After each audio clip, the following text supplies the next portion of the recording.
Hi, everybody. Thank you so much for joining me today. I'm Michelle Morris from Consolidated Planning Group. And first and foremost, I want to thank all of you for being here with me today. And thank you to Latasha Bennett at Alvin ISD for helping spread the word about today's webinar. Today, we're going to be talking about ABLE accounts. We are in webinar mode, which means that I cannot see you or hear you. So I do want your questions though, and your comments. So please put those in the chat box.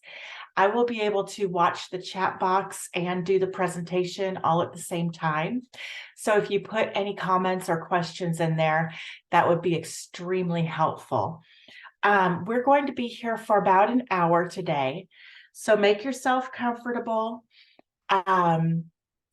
Can't see you or hear you anyway. The webinar is being recorded, and we're going to send everybody who registered a copy of the slides, as well as a link to the recording to this webinar. All of our webinars go on our YouTube channel, so you can watch them later anytime it's convenient for you. Also, we have a podcast. So if you're listening to this on our podcast, and you want to get a copy of the slides, all you need to do is email us. That email address is contact@cpgcares.net, and we would be happy to send you a copy of these slides. The podcast, I think is called Special Needs Planning, but if you look up Consolidated Planning Group, you should be able to find it. And also the last slide of this webinar has a link to the podcast, so you'll be able to get to it that way. All right, well, without any further ado, let me go ahead and get started. And I just realized that I logged in through Allison's Zoom, so it says I'm Allison Scobber. She's the owner of our company. She does a lot of our webinars, but today it's me, Michelle Morris. So Consolidated Planning Group is a holistic financial planning firm. We're an independent firm. We're not tied to any one larger firm that we are forced to work through. We can work with a lot of larger firms because we're contracted with a lot of different companies. So I really enjoy being an independent, kind of like an independent broker. I really like that. We're located just outside of Houston, Texas, and we work all across Texas and all across the United States.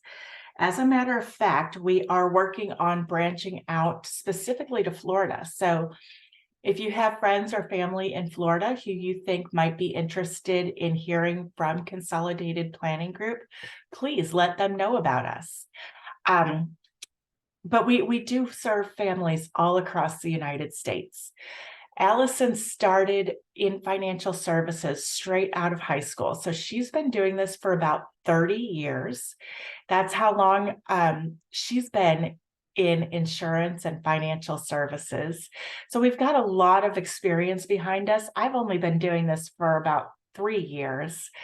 But I have a fantastic mentor. We are members of the $1 Million Roundtable, which is an industry award that just tells you that a lot of people trust us with their investments and their life insurance and securities. More importantly, for the families that we serve, because about 99% of the families that we serve have special needs loved ones. So it's important for you to know that we are members of the Special Needs Planning Academy. We are also certified National Social Security advisors. So we can help you understand your Social Security benefits and what benefits your children should be able to get from your Social Security record, along with all of the other special needs aspects and other benefits that are available to your loved ones. So when people come to us for special needs planning, families often need help with protection plans, looking at what risks they could face throughout their lives and how would that impact them financially. And then how can we help you mitigate those risks? That's going to be through things like income protection and life insurance and disability protection. We offer families lifetime care plans. What is going to happen to your loved one once you're gone? How is that going to be paid for? And how much is that going to cost? We even help families determine how they can save that money or build that money between now and when their child would need it. We do a lot of help with transition planning, that magical time when our child turns 18 and all of a sudden, in the eyes of the government, they are adults. There's a bit that changes during that time. And we can help you understand how to navigate those changes in terms of benefits that they might now qualify for that they didn't qualify for before, or transition programs and other available options and opportunities out there for you. We help with ABLE accounts, of course, and that's what we're here to talk about today. So we're going to go deep into ABLE accounts. So if you are here and you are already thinking of your questions, go ahead and put those in the chat box. Like I said, I'll get to as many of your questions today as I possibly can. And then, of course, we are here to advocate for you and to educate you. When Allison went through, so I mentioned her a couple of times already. Allison is the owner of our company. She has 2 special needs daughters. And I mentioned that she's been in financial services for 30 years. Her daughters are not 30 years old. So when her daughters were, diagnosed, and she ran into all of this web of detail that she needs to know about special needs planning, she thought to herself, well, I am a financial advisor. I should know all of this stuff. And why is it so difficult? So she decided at that point that our company was going to focus on helping families like yours, like hers, to be able to educate you so that you can clear out the noise and the clutter and really focus on what's most important for your family and getting things set up correctly so that you don't waste time and effort and money on the wrong things. Now, you are truly in the right place when you're talking to us at Consolidated Planning, because we are experts in special needs planning. There are over 263,000 financial advisors across the United States. And, they all have their different areas of expertise. They all have a lot in common in terms of what they can all do to help you.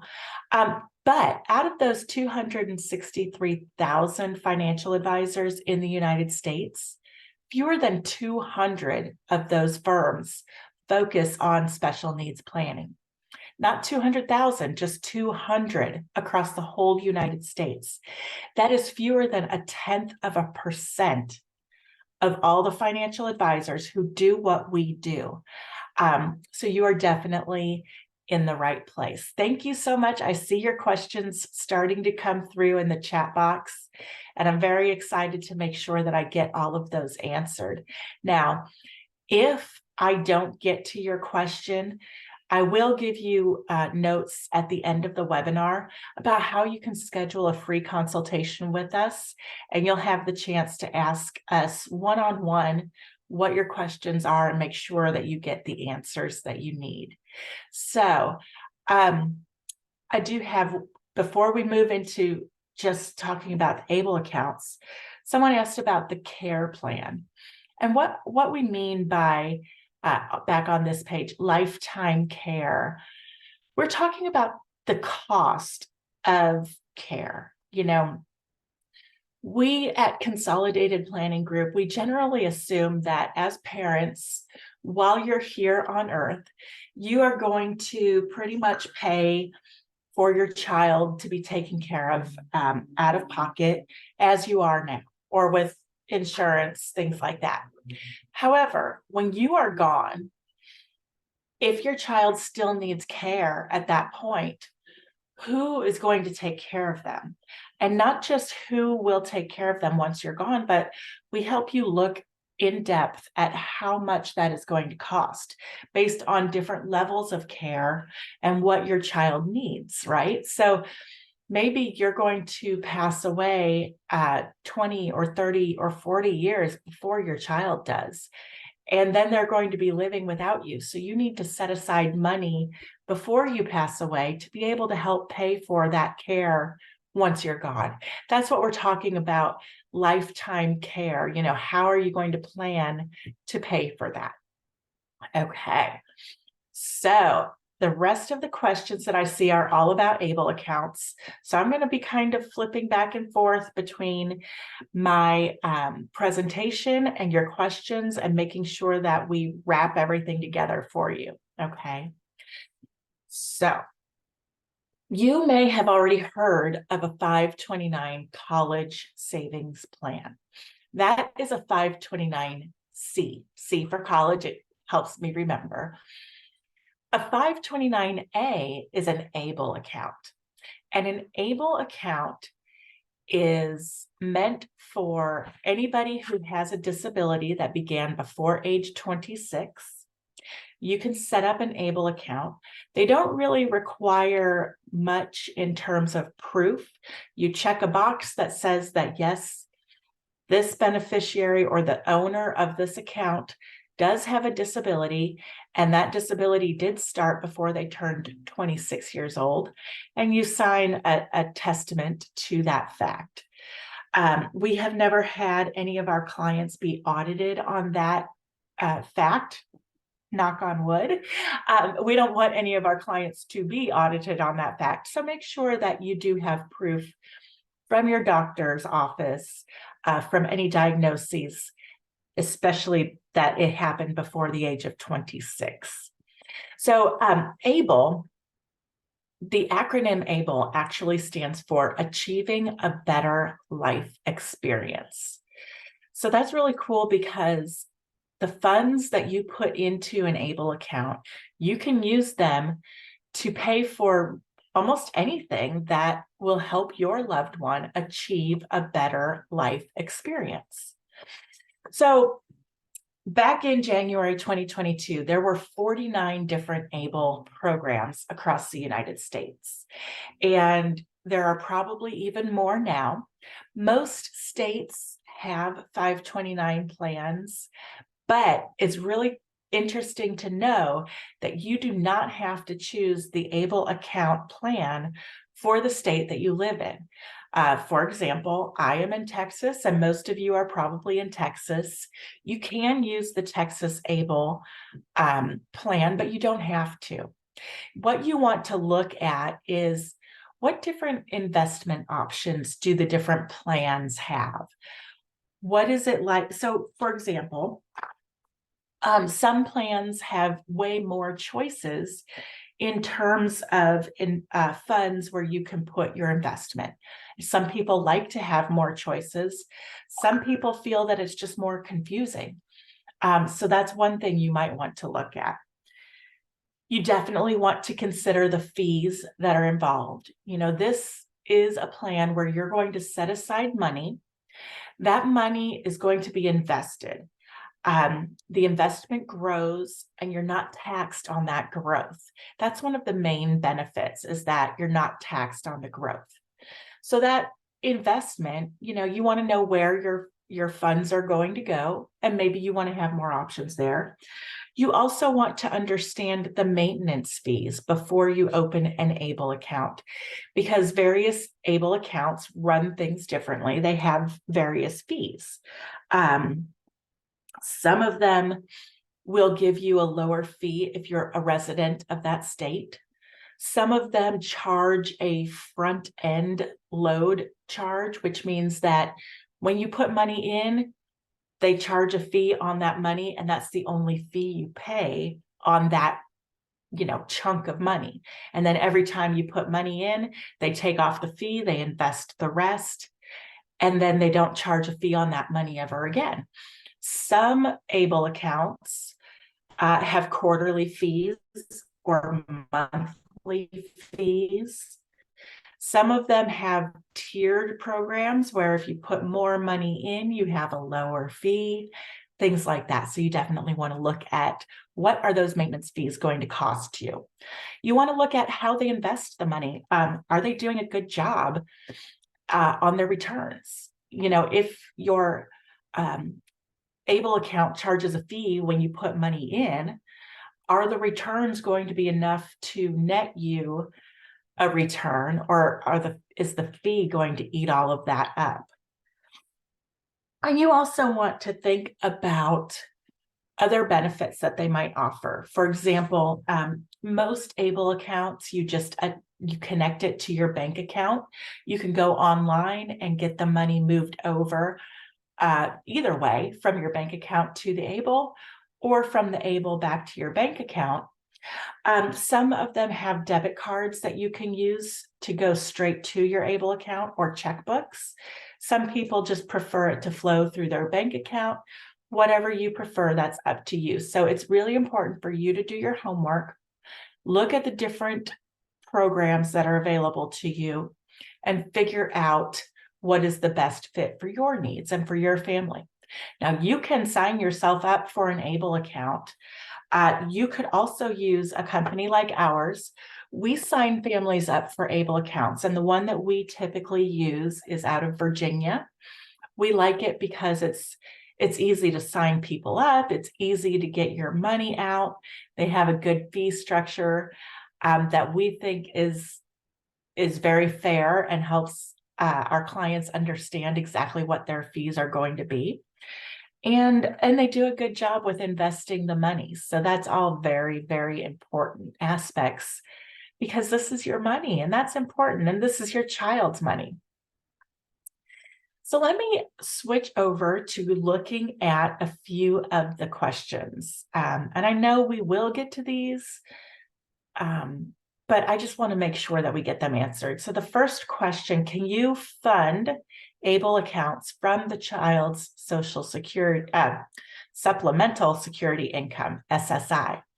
So yeah, if you are getting SSI, or your child is getting SSI, they probably have money coming into an account. And one of the rules with SSI is that you cannot have more than $2,000 in a bank account for your child. Well, an Able account is one place where you can save money for that child, and it will not affect their SSI benefits. As a matter of fact, that's on the slide. It does not jeopardize their SSI or their Medicaid or any other benefits. The other place where you can have money, just FYI, is in a special needs trust. So what families typically do is they start getting that SSI payment when their child turns 18, and they start putting it into an account, but you can't have more than $2,000. And for 2024, the SSI amount is going to be $943 a month. So as you can see, after just 2 months, you're about to hit that $2,000 threshold. So that's why people really find an Able account to be helpful, because when your bank account starts getting up there, if you're not using all that money every month, it's going to build and it's going to get to that $2,000 threshold.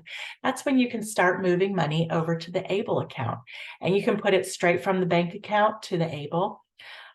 That's totally fine. Unfortunately, you cannot have SSI just pay directly to the Able account. But as long as you move it over within that month that you receive it, it will not count against them for their benefits. And I use our son's current Able accounts for attorney fees for his planning? That's a great question. And we are going to get into what an Able account can pay for in the next couple of slides, promise. So let's look at how an Able account works. Let's go back to the slide. So the beneficiary is the account owner. Anybody can put money into this account for the person, the beneficiary, or the account owner. So if grandma and grandpa want to put money in, that is fine. Aunts and uncles, whatever. Anyone can put money in. Now, there are limits on how much money you can put into an Able account. For 2023, the limit is $17,000. For 2024, the limit is going to be $18,000. And you never, ever want your ABLE account to go over $100,000 total, all in it at once, or else it will affect your SSI benefits. So an ABLE account really is kind of a save to spend account. It's not like your 401k where you put money in and you let it sit for 20, 30 years growing interest. This is like, we're going to put money in for a couple of years to use it later or to be able to pay for things later.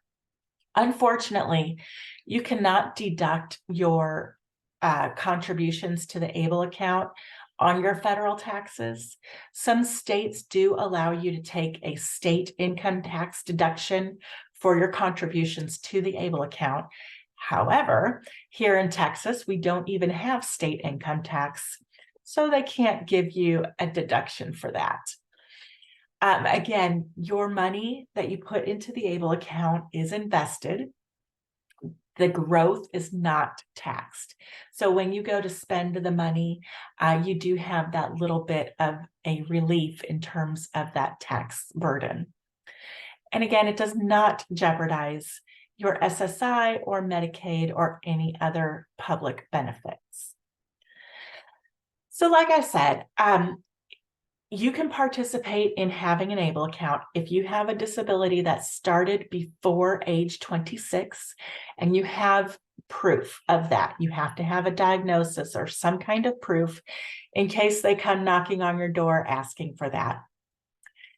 The contribution to the ABLE account, anyone can put money in. Whatever the gift tax annual exclusion is for the year. So like I said, 2023, that amount was $17,000. Next year, it's $18,000. Whatever that gift tax annual exclusion is the same amount as what your ABLE account limit for that year is. Now, if your child is working, you can put more into the ABLE account for them as long as they don't have an employer-sponsored retirement program. Okay, so you can put an additional $13,590 this year. But again, do not go over $100,000. Distributions. So distributions for your ABLE account can be used for qualified disability expenses. That's what they say. What they mean, though, is that anything that helps achieve a better life experience for an individual with a disability, it's fine. You can use your ABLE account for that. There are no penalties, there are no taxes, as long as you use it for something that makes the life of an individual with a disability better. And yes, that includes financial planning advice, legal advice, vacations, clothing, rent, computers. We're gonna get into that. Your tax-free growth in those investments, you can change your investments twice a year. You can rebalance or make it more conservative or more risky, however you want to do that. You can roll over the ABLE account to another family member as long as they are also eligible by having a disability. Now, if you have already set up a 529C for college, and now you're finding that maybe your child will not be going to college, you can roll the 529C college savings, roll that money over into your 529A ABLE account. You can still only do the yearly limit, but so for example, if you have $30,000 in your 529 college savings account and you want to roll that over into your ABLE, you would just do $17,000 here in 2023 and then $18,000 in 2024 and then roll over the rest of it the following year. And then another thing that's important to know about ABLE accounts is that once the owner of the account passes away, If there is money left in the account, Medicaid can come back and claim reimbursement. Now, their thinking is that we've helped you out for years, we've given you benefits, and we've given you pay. And so if you have additional funds left over after the person's death, they come back and claim reimbursement. I don't know what the formula is for how much they take, but maybe use up the ABLE account or don't keep a lot of money in there. You can also designate a family member or a beneficiary for the ABLE account for once this person passes away. Okay. Again, if it can be construed as achieving a better life for an individual with a disability, you can use the ABLE account to pay for it. So let's look at a few more questions before we get into the next couple of slides. Our daughter's special needs trust inherited a 401k.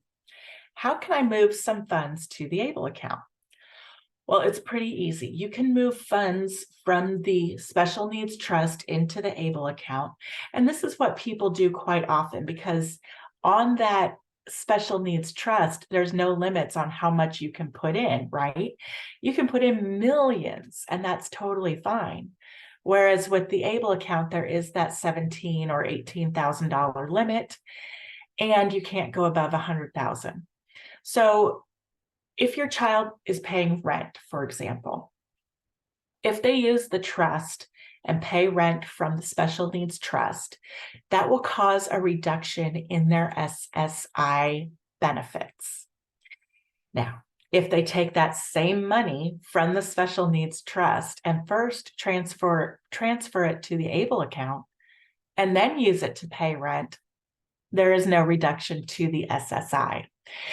And I know it's a little convoluted and it's a little strange, but the Social Security Administration and the government set up these rules, and they didn't ask my opinion when they set that up. So that's the way it is. But yes, you can put the special needs trust money roll it over to the ABLE account as needed. And it shouldn't be that difficult if you have to put it to your bank account first and then send it over to the ABLE or whatever you need to do. Would it be possible to move funds from the 529 college plan that was set aside earlier over to the ABLE account? Yes, I've already covered that. Thank you for that question. Does a school diagnosis count, or do you have to have a private doctor?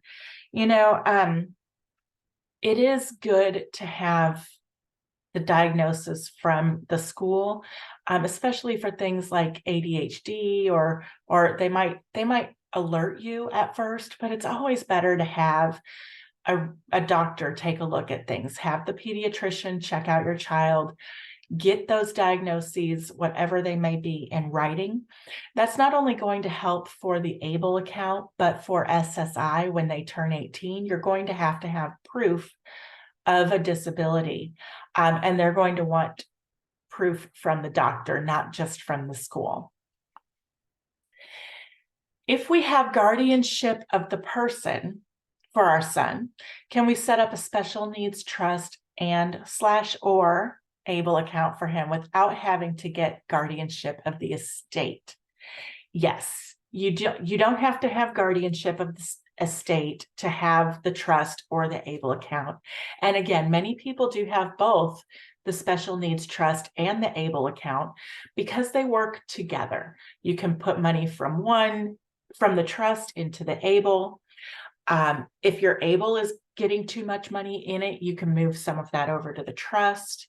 They work well together, especially because you can use the trust for a lot of things, but not food and shelter and utilities, cash, things like that, which are really important things that your loved one needs, right? All right, so I've answered a few questions. I've got some more, but let's continue. So what are the qualified expenses that you can use the ABLE account for? Again, Basic daily living expenses, rent, food, utilities, that's totally fine. Health and wellness, any healthcare expenses, if they're not covered by Medicaid or private insurance, you can use your ABLE account. You can use it to pay for housing, financial management or administrative services or legal services, transportation for your loved one, even if they have, if they need transportation to a doctor's visit, anything like that, any kind of educational training, job coaching, classes, any employment supports. You can use it for assistive technology like iPhones, computers, ramps, household upgrades, vehicles, personal support services, legal expenses, really anything, even a vacation, clothing, anything that will help make their life better. Now, when it comes to the vacation, we want to warn you, you can use the ABLE account to pay for a vacation for the owner of the ABLE account plus one caregiver. Now, don't pay for a family vacation for 10 people with the ABLE account. They might call you out on that one. But, if you use the ABLE account for the individual with a disability plus a caregiver, and then you only have to pay for one or two other people, or however large your immediate family is out of pocket, that would be fine. Now, what can a special needs trust pay for? Special needs trust can pay for many, many, many different things. This question to me is kind of backwards, because a special needs trust can still pay for almost anything, but what you need to pay attention to is what your special needs trust should not pay for. And that's this slide here. And the reason is because if you use your special needs trust to pay for these things, that will cause you to have a 1/3 reduction to your SSI monthly benefit amount. So if you use your special needs trust for rent or mortgage payments, real estate taxes, utilities like gas, electricity, water, sewage, homeowners or renters insurance, any condo fees, HOA dues, cash, food, and if you use it for things that you haven't cleared through the trustee, you buy things without permission of the trustee, they could say, no, you are going to get a reduction to your SSI because you're not following the rules for your special needs trust. But like I said before, you can use the ABLE account to pay for all of these things. All you have to do is move the money from the special needs trust over to the ABLE, and then you can use it for these items. Okay, so before we go into other topics, I want to make sure that we get more of your questions answered. What are the maintenance fees on the account out of Virginia? The one that we use, again, it's through Virginia. It's through ABLE America, which is a company that we know and trust. The fees for that account are 3.5% front end charge. So anytime you put money into the account for this specific ABLE account, they take 3.5% off the top, and then they invest that money. And that chunk of money, there's never another fee on it. So it's not like it's a monthly fee or quarterly or even yearly. It's a one-time charge on that chunk of money. Then let's say 3 months later, you go to put more money into the ABLE account. They take 3.5% off the top. You invest the rest. And again, that chunk has no more fees. I hope that makes sense. Like I said before, some accounts might say, oh, our maintenance fee is only 0.5%. Okay, but that's every month for the rest of the time that account is open. So it varies. We feel that this way it's easier for people to understand. You have that one-time charge and then no more charges on that money. We have relatives in New Jersey. Is that a state that someone can get a state tax deduction on an ABLE donation? I don't know about that. I don't know about every single state that is out there, and we're not CPAs. So the relatives who live in New Jersey should check with their CPA to see if they can get a tax deduction on the state taxes for an ABLE account. What is my opinion of the TrueLink card? I'm not sure what exactly that is. I assume it's a card that links up straight to the ABLE account. That would be fine. It depends. In my opinion, I would rather have it tied to my bank account because then I have more control over how much gets taken out of the ABLE account. If I had a debit card or something that was linked directly to my ABLE account, especially if I gave that to my loved one, I would worry about the ABLE resources being drained too quickly because I might not pay close enough attention. Whereas with other accounts where they're linked just to your bank account, of course, you already have a debit card for your bank account, but I can move the money slowly over and say, okay, this month I only need 300 from my ABLE. So I'm going to move the 300 over, not have access to the other 17,000 that's over there. That's up to you and how you budget and how you run your finances and your life. What about food for a special diet?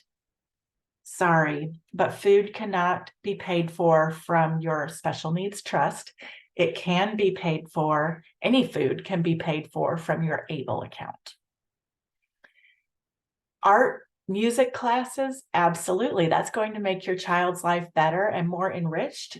You can use your ABLE account to pay for art, music, any kinds of therapies. Is there a certain amount you have to open the ABLE account? Those probably vary by the different account types and different account companies. The one that we use, the minimum is $250 to open the account. Okay. 529s recently were allowed to roll over to an IRA. Does this apply to a 529A or only a 529C? Well, if you have money in your child's name in an IRA, that will cause a reduction to your child's SSI benefits. And that's what we're trying to avoid by using the ABLE account. So I would say, even if you can do that, you don't want to. The ABLE account and the Special Needs Trust are the only two places that a loved one with a disability can save money beyond $2,000 without it affecting their benefits. So that's why we use it. Can they have an IRA? Sure, but it's going to hurt their other benefits. So that's not what we're really trying to do here. Is a special needs funds account another account separate from the ABLE? So the Special Needs Trust is different from the ABLE account. You do have to have an attorney set up a special needs trust for you. They will do all the paperwork. It's a legal matter of naming those funds and having them separate. And then you get the special tax treatment and the special government treatment because of that legal setup, the legal arrangement. Last question I'm going to look at, and then I'm going to do more slides, and then we'll go back to the question. This person mentions that they have a green card. So we have helped other families who have green cards get ABLE accounts. The rule is that as long as you have a social security number, and I know people are going to say, what about my TIN, what is it? I can't remember what it stands for right now. I think that counts as well. But as long as you have a social security number, you can have an ABLE account. So since we're talking about ABLE accounts today, and generally this is going to be used after your child is 18 because you don't want them to have more than $2,000 in that bank account.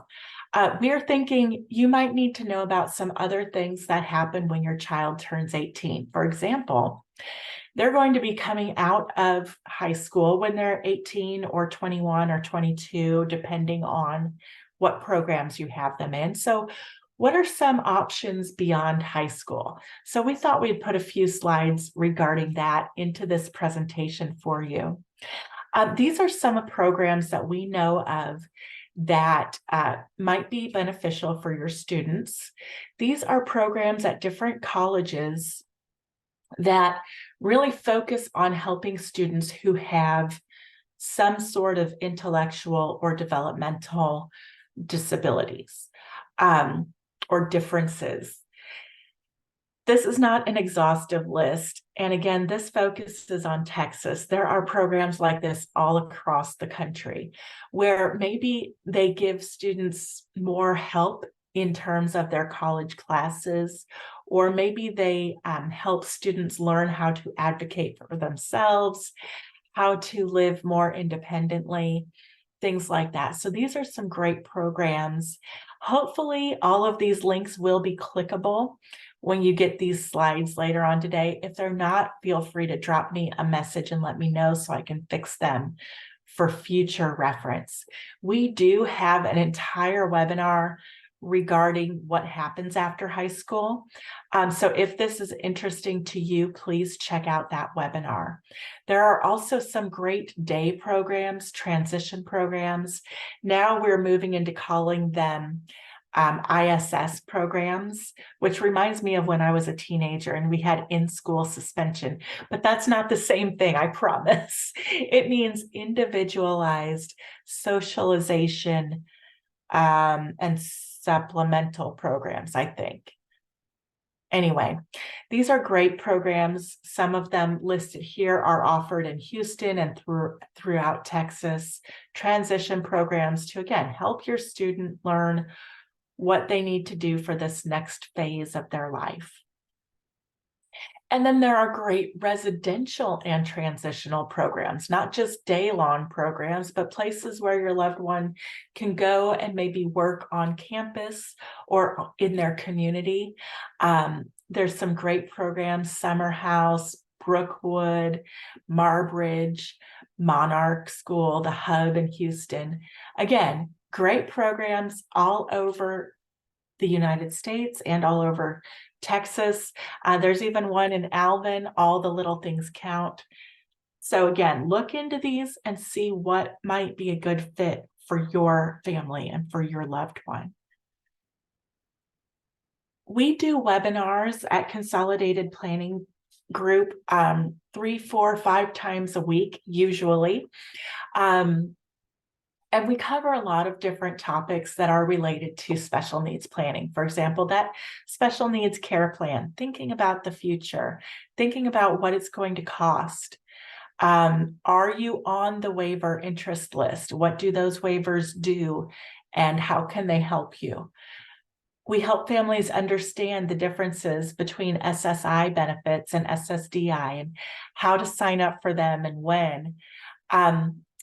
ABLE account presentations like today, how to set up beneficiaries correctly so that you don't jeopardize other benefits. We talk a lot about special needs trusts and how to fund them.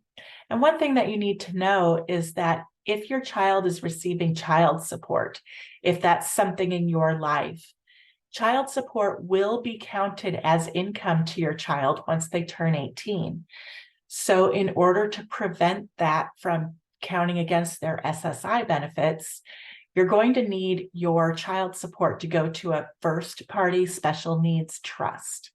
And again, if you have questions about that or about anything else I'm talking about today, feel free to reach out to us at Consolidated Planning Group. We do a free consultation and we'd be happy to answer those specific questions. There are residential living communities, like I showed you on the previous pages, educational opportunities, vocational programs to help your child find a job and be trained to be able to keep a job. Waiting lists for those programs can be long, so look for them early and get your child on the waiting list. Guardianship, if you think that that is in your future, guardianship can be done beginning, you can start 6 months before your child turns 18. Now, it does have to go through an attorney, just like your special needs trust and your will. And we are not attorneys, but we can help you find a good one. We can refer you to an attorney close by your area. Okay, so this link will take you to our website, right to the events tab, where we have all of our webinars listed. You can go ahead and register in advance for the webinars. And then once you're registered, we will email you the link to the recording, even if you miss out on the webinar and the slides. This is our team. Again, we are an independent firm located just outside of Houston. Allison and Jeff and most of the team are in Sugar Land, and then myself and my husband Andy live in Missouri City and work from our home. We have a great support staff who helps with all the paperwork and phone calls and marketing and things like that. And if you look at this, especially this bottom row of friendly faces, I want to let you know that we will be reaching out to you. You've signed up with us for this webinar. You gave us your phone number and your email, and we're going to use it to see if you would like to schedule a free consultation. If you don't want us to call you, then hurry up and schedule it before we call. You can use the QR code to schedule your consultation. You can call our office, or you can email us and we can get you scheduled. This consultation, really, it's a Zoom meeting. It takes about 30 to 45 minutes, depending on how many questions you have. The first goal of this consultation is to answer any remaining questions you have. We learn a little bit about your family by sending a questionnaire ahead of time that you do have to fill out the questionnaire in order to get your free consultation. We're asking general things, typically, your demographic information, address, phone number, email, what you do, who your child is, what their diagnoses are, and what your main questions are. After we go through your questions and we get to know you a little bit, we'll tell you about our firm more. We do offer 3 planning packages. We offer services that cost you nothing. We offer services that do come with a price. So it depends on what is needed for your family to give you a price quote. And we go through all of that in the consultation. And then we're going to figure out if it's a good idea for us to work with you and for you to work with us. And we'll go from there. I promise we don't bite. We're not pushy. And our truly first goal is to help you. So now I'm going to leave this slide up. Oh, and there's the links. Someone had asked for the link to our podcast. If you just click that little microphone down there, it'll take you straight to it. I'm going to leave this up while I finish going through the rest of your questions. We have about 12 minutes left, so feel free to get your questions in, and I'll go through the rest of them now. So, can a power of attorney be used to manage the Able and Special Needs Trust for our son? You don't have to have a power of attorney, I don't think, to manage the Able and Special Needs Trust accounts. For the Special Needs Trust, you would have a trustee. You would set that up. It could be you or another family member or a corporate trustee through the bank or something like that. And the Able account, your son might be the owner and beneficiary, but that doesn't mean that you can't help him manage that account. How do they know what you're spending that money on? Well, they really don't. They don't know what you're spending the Able account money on, as far as I know. And again, this is a case of, I've never heard of anyone being audited. I don't want anybody to be audited, and I certainly don't want any of my clients to be on the wrong side of that question. So when you pull out money from your Able account, please make note of what you're spending that money on, save receipts. And just as long as you make sure that you're spending it on your loved one who has a disability, it's pretty much going to be okay. As long as it comes from the ABLE account, there are not hardly any restrictions on it. Just make sure that you use it for your child to have a better life. And that's pretty vague. So be sure to use it on your child. The TrueLink is a cash loaded card. So no funds can be spent unless it's loaded. Oh, well, that's good. So that does help protect the money. However you and your family prefer to do things is up to you, whether it be a TrueLink card or a debit card or whatever. If we have a Texas ABLE, can we transfer to the Virginia ABLE? Yes, you can. If you have money in one place and you're ever dissatisfied with how that's going, you can certainly move from one ABLE account to another. As a matter of fact, there are certain times when they're willing to ignore that $17,000 per year rule. And I think it's when you're moving from ABLE to ABLE, you've already put it in there. So you can generally roll the entire amount all at once if you want to. Now, any other chunk of money, if you're putting it into the ABLE account from another source, you would have to do it, by 17,000, 18,000. And I think that also if the money is already in an ABLE account, they'll work with you on fees. I'm not sure. We would have to check into that. But we can help you, like I said, get that Virginia ABLE account set up. Our daughter has RSDI, not SSI. So the rules are a bit different. Yes, they are. Her special needs trust owns her home. Okay, so if your child is not receiving SSI, if they're getting SSDI or RSDI or childhood disability benefits or anything like that, rather than getting SSI, then the rules are different. The reason people use an ABLE account is to shield that money from SSI so that it doesn't count against them. But if you don't need the ABLE account because you don't have to follow SSI rules, then things certainly do change. However, you do still need to make sure that you're qualified for Medicaid because you still want to get your Medicaid waiver programs and you still want to be eligible for Medicaid. You can also use the ABLE account to help make sure you're qualifying for Medicaid. Okay, so don't just say, oh, I don't need it anymore. Think about it before you get rid of it. I heard you say in another webinar, thank you for coming to more than one webinar, that at the beginning of a month, one could write a check from the special need adult account for the amount received from SSI and put that amount into the ABLE account. Do I understand that correctly? What are the benefits of doing something like this rather than just using the SSI funds directly from the bank account? I think there might be a little bit of confusion there. I think what we were saying is you could take your SSI money and move it over to the ABLE account.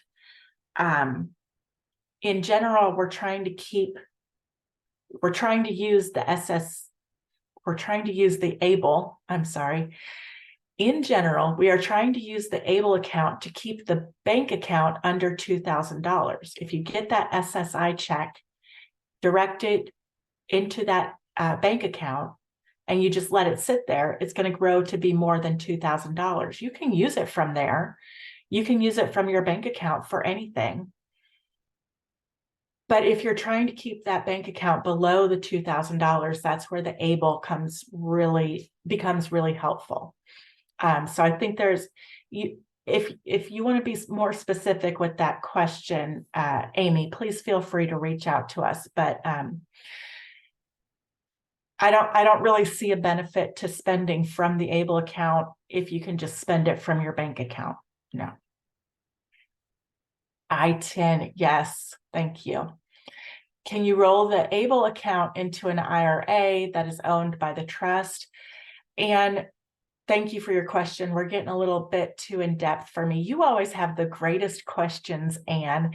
and a little above my head, that one is. So I can find out for you and get back to you on that one. She's asking, can you roll an ABLE account into an IRA that is owned by the Special Needs Trust, which is a legal entity? I would assume you could. I don't know why. It seems pretty complicated rather than just using the money from the ABLE account first and then using the money from the trust later on. That might be an option for you too.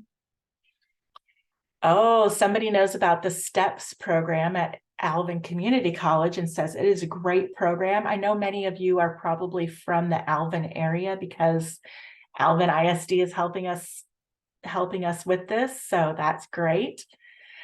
If you want to see our other webinars, they are all sitting out there right now on our YouTube channel. You can click that little red box down below to get to our YouTube channel. You can sign up on our website for our upcoming webinars. Those are also advertised on our Facebook page, all over the place. Do you have a webinar specifically on special needs trusts? Yes, we do. And we have lots. We have so many different webinars. Feel free to peruse as many of those as you want. We have a lot of people that attend many of our webinars and do it repeatedly because maybe I'm speaking at one and Allison is speaking at another. We have different styles. We do things differently. We say different things. Of course, all of the information is accurate, but we might present it in a different way that might be easier for you to understand her or easier for you to understand the way I explain things. Or maybe you just missed something in one of the webinars and you pick it up next time. Some of them have a lot of different information and it's hard to catch everything that first time. So feel free to watch our webinars as many times as you want. There is more training coming up, a college readiness lunch and learn on March 29th. Through the ISDs in Galveston and Brazoria counties and the surrounding areas. So be on the lookout for information on that one as well. Sorry, my dog is being loud. ABLE account deadlines. Okay, yes, we did send out an email regarding a deadline for the ABLE account. And that is because there are some of our clients who want to get $17,000 into their ABLE account this year. And then they also want to put $18,000 into their ABLE account next year. So it's important that you have the money transferred before December 31st, which is fine. Now, for our firm, we have a lot of people who want to do that, and they don't realize it until the end of the year that they want to maximize this ABLE account. And all of a sudden, at the end of the year, they start calling us, and we have to jump through all the hoops to get it done for 30 people in 10 days or 5 days or 3 days. So we did go ahead and put in a deadline of December 10th, which is just a few days from now. And that is for us so that we don't lose our minds, to be very honest. And it only is really, really important if you want to fully maximize your ABLE account for both 2023 and 2024. Because if you're not that worried about that, we can just start your ABLE account in January and get you set up. But if you're really worried about getting that full maximum amount in your ABLE account for 2023, you need to do it like today or the next couple of days if you want us to open an ABLE account for you. If you want to do it on your own, there is not that time constraint except that the calendar date. If you want 2023 money to be in there before the end of 2023, that's why that email went out about deadlines. Okay. Are there certain disabilities that count for an ABLE account? No, the rule says as long as your child has a disability that began before age 26, that's all you have to prove is that they have a disability that began before age 26. At the consultation, will we be helping you open an ABLE account? The consultation will go over everything that we do. We're going to talk about it. We're going to find out what you need. If you want to open an ABLE account, we can go ahead and get the process started. We can't do it on that consultation because we need some paperwork. We need some information from you and from, for example, bank account, driver's licenses, social security numbers. I mean, real important financial information. So the consultation is probably not the right place to do that, but it's a good place for you to get to know us. Make sure you trust us, ask any questions. Let us tell you about how we can help you. There is no fee for us to do the consultation with you. There is no fee for us to set up your ABLE account. Now, like I said, the ABLE account does charge a fee, but that's not us charging you any fee to do that paperwork. I see it. Thanks. You're welcome. You also need to keep that $2,000 limit when you have RSDI. Thank you. Okay, so we are winding down. I'm seeing all the thank yous, and I want to just throw out there.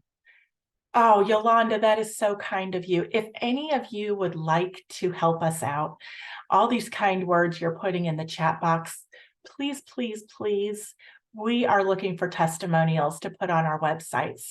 So if you want to write something kind about how you enjoy our webinars, or if you find them helpful, or if you've worked with us and you would like to give us a shout out, we would love for you to email that to us. You can send it to contact@cpgcares.net, or you can send it straight to me. My email address is going into the chat box right now. That is mmorris@cpgcares.net. We would love pictures. We would love friendly comments. All of that stuff, we would really appreciate it. So without, I don't want to keep you guys over too much. It's already beyond 1 o'clock. So have a great day. Please get in touch with us. I look forward to hearing from all of you. Send us your shout outs, send us your photos, and we are definitely here to help. Have a great day, everybody. Thank you for sticking with me this long, even though I went over time. Have a great, great holiday season. Bye.